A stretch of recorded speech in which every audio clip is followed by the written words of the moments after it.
Hey everyone, Hassan here. Welcome to the world of Ha. Today, got a special video for you. This is a review of the Voyager Optimus Prime from Transformers The Last Night.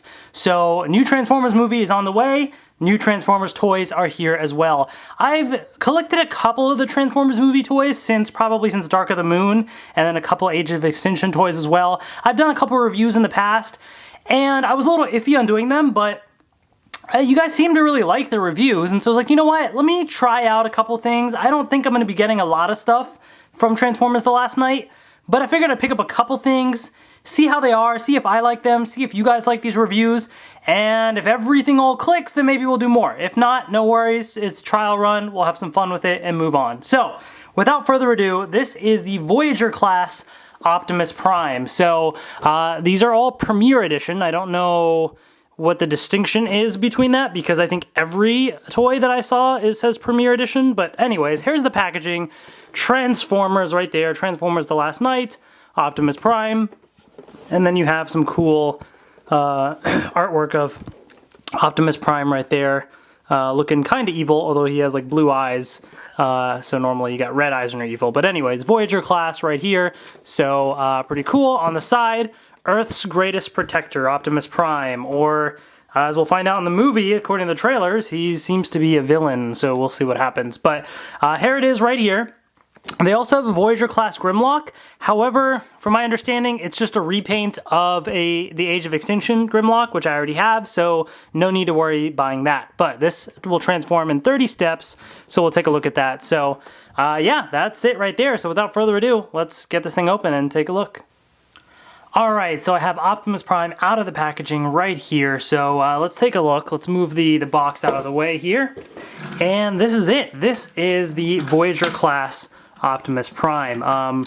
Pretty, decent size. It's a little small. I can't remember. I guess it's been a while since I've looked at the Transformers toys, but to me it feels like this is smaller than what I expected a Voyager to be. This kind of looks like a deluxe class size, but I don't mind it. I think it actually looks really good. So here it is right here in the car mode, of course, truck mode.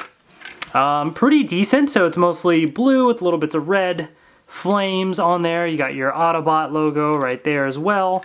What I really like about this is the fact that it looks like a pretty solid vehicle mode. I think there's been some Transformers toys where in the past, one or the other, either the vehicle mode or the robot mode just suffered, But this is actually not bad. The transformation to vehicle mode is okay, in my opinion, but transforming it to robot mode is actually not bad. So, overall, it's pretty good, I think. And I do like the fact that it looks like a pretty solid vehicle mode. Like, this could be a nice way to just have it on display if you just wanted to have things in vehicle mode. It does roll around because the wheels pretty easily.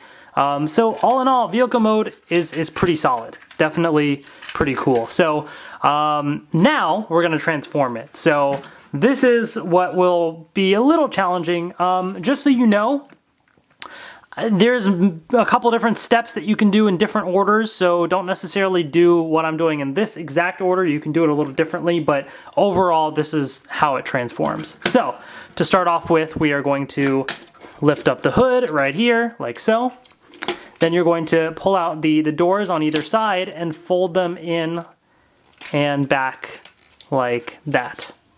Okay, so we're going to do the same on this side. Fold it back like so. All right, so you got the arms exposed right there. So that's that piece right there, okay? The back, we're actually going to detach the legs like that. And this piece just slides right down and underneath, just like so.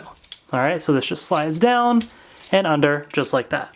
Okay, so that's pretty easy. Then here, we're just going to disconnect these, and you're actually going to take out this piece right here. So it actually breaks off. This is the arm, and then you have the side piece right here. So same on this side. We're going to detach it just like that, okay?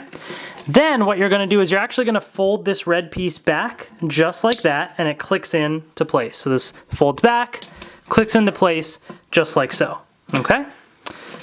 Next, you're going to take these two pieces right here that kind of now just like swing around a little. So these are just going to slide all the way back like so. So it's a bit of a mess right now, as you can see, but it works, okay? So you have the back half and you have the front half right here. So let's focus on the back half right here and just get this all situated. All right, so on this side, you're actually gonna take this little silver panel right here and you're gonna kind of pull it outwards a little bit because it's actually in a little tab, you see like that? Except you're going to do it the opposite way and it's gonna fold down like that and it needs to be horizontal, okay? So same thing here, pull it out a little bit and then down so it's flat like that, okay? Then what you're going to do is you're going to move these pieces to the side, like horizontally like that, okay? And then you're going to rotate it. And when you rotate it, you'll notice this will actually click into place right there. So this rotates, and then if you get it right, where does it go? There we go, clicks into place right there, okay? So that's what you wanted to do. Essentially, you're forming the legs, if you couldn't tell already. So then to finish it, you'll turn and turn like that. This piece is basically gonna kind of fold up and around and essentially like that. So this back panel right here, this little silver panel is gonna be vertically upwards like that. And there's a peg right here and a hole right here. So this just goes in just like that, okay? Same thing on this side. So this kind of just folds around and you just sort of twist it around until you get it into the right spot, like so.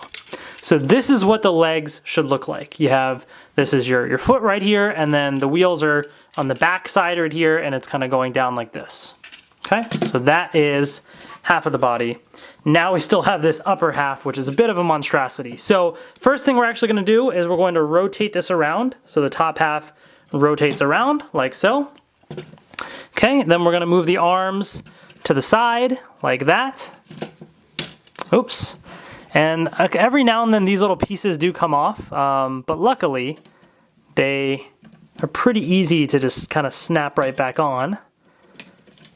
Just like that. Oh, I think I did it the wrong way. I guess it doesn't matter, it rotates around. So, or maybe I should fix it.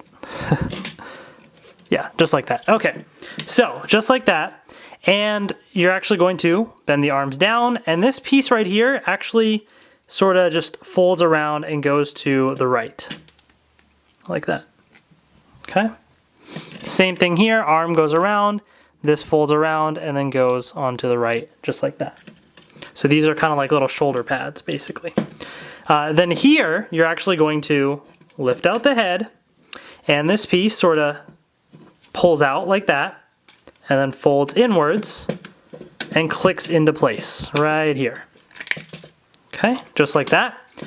This piece here, you actually just turn sideways, both of these right here, so they're kind of like that. And then on the back side right here, this is actually just going to fold down and just sort of rest into place a little bit. It's a little hard to see, but on the back of the doors right here, there's two little pegs right here, and there's two holes right here, and this just sort of sits in just like that. It just kind of just sits in right there. It doesn't really click in that well, but it just sits in just like that. And there you have Optimus Prime. So there you have it. Pretty cool. One thing I did forget to mention in vehicle mode, I do want to show you. So he does also come with this sword and shield. So on the back of the vehicle mode, I'll just show you a picture from the instructions here. The shield can sit in the back of the truck, just right there. Okay, and the sword fits underneath the truck right there. But when he's in robot mode, the sword can actually, if you look very closely in the back, there's a little hole right there where this can just kind of slide right in and just sit just like that. So he can essentially have the sword hanging out the back just like that. So that's one option there. And then of course he can also hold the sword and shield, which we'll take a look at. But first, let's take a look at Optimus Prime right here in robot mode, as you can see up close. Pretty decent detail, I think, for this figure itself. Like I said, usually you have a compromise between vehicle and robot mode, but overall, I don't think there really was much of a compromise. I think both modes look pretty solid. The transformation is a little clunky in my opinion, but I also don't really collect Transformers too much, so I don't really know. But I think robot mode looks pretty solid overall. As you can see, definitely pretty decent size. Not too much of that like back kibble as they call it. I mean, it's there, but it's manageable. You know, it's fine. You know, it doesn't really hinder it in my opinion. And one of the other frustrations I have with some Transformers is the fact that little pieces are easy to fall off. In robot mode, like you shake them around, nothing's falling apart. And that's great, because unfortunately I've seen that in the past with a bunch of Transformers. So articulation-wise, the head can rotate, you know, pretty decently. It's just his long little chin and then the neck area right there kind of prevents it from moving too much, but you get a decent amount of movement there. The arms can rotate all the way around, but a little bit of back kibble in the way. They can move horizontally as well. He does have elbow articulation. The hands themselves do not rotate, but the entire this whole arm piece can rotate if needed, so that is an option there. The legs do move forward and back, so he can definitely do a huge high kick right there. Not so much in the back because of the back kibble. It does bend at the knee a little bit, not too much, but it's there. And then the foot is on there pretty stationary, but, you know, again, pretty decent overall. So, you know, pretty decent. I mean, you can really get some, like, action poses, like this if you really wanted, you know, so you can kind of have some fun with it a little bit, which is great, you know, because Optimus Prime usually gets these big bulky figures, and so to have one that's a little bit posable is certainly a plus, definitely. Again, you also have the sword and shield, so let's take the sword right here, which you can just hold like so, and then the shield can attach right onto the arm like so. So there you have that, and, you know, of course, you can pose it however you want to. Have them ready for battle, you know? So that's pretty cool, and definitely provides for some great great poses that you can do with the figure. So I definitely like that about it. You know, overall, it's a matter of, are you going to like this design of Optimus? I personally prefer some of the previous movie designs. I'm not talking about the toy, I'm talking about just simply the design of Optimus Prime. I prefer some of the previous movie designs. I am not a huge fan of like these just, you know, he has these giant shoulder pad things. Like I like the nice leaner look that he used to have in the previous movies. That's not to say I don't like his look now. I just prefer the previous look. So I'm not going too crazy over the design itself. However, I think the toy does a really good job of making the design work. You know, like I said, vehicle mode is great. Robot mode is great. So I think overall they did a really nice job of how they put together this toy, and there's really no compromises that they did with it, which is great. So this is it. This is the Voyager class Optimus Prime. I'm not too familiar with the toy line to know if they're going to do other versions of him. I may or may not get them. I don't know, but really this was the main one for now that I wanted to get and just see what it was like. So let me know in the comment section below what you think. Are you collecting any of the Transformers Last Night toys? What do you think of this Optimus Prime? Let me know your thoughts on this design as well. Thank you so much for watching, and I will see you later. Hope you enjoyed this review of the Voyager class Optimus Prime. If you did, then please hit that subscribe button, because I wanted to try out some of these Last Night toys and see what they were like. So I also have Bumblebee and Barricade coming up as well. I know Bumblebee's a repaint, but I don't believe I have this version of Bumblebee from a previous toy line. So I got this one, and Barricade is a new mold, so got both of these to review as well. So if you enjoyed this Optimus Prime, you can check out Bumblebee and Barricade and see what they're like as well. So definitely hit that subscribe button if you haven't subscribed already. I'm excited to share these reviews with you. Thank you so much for watching, and I will see you later.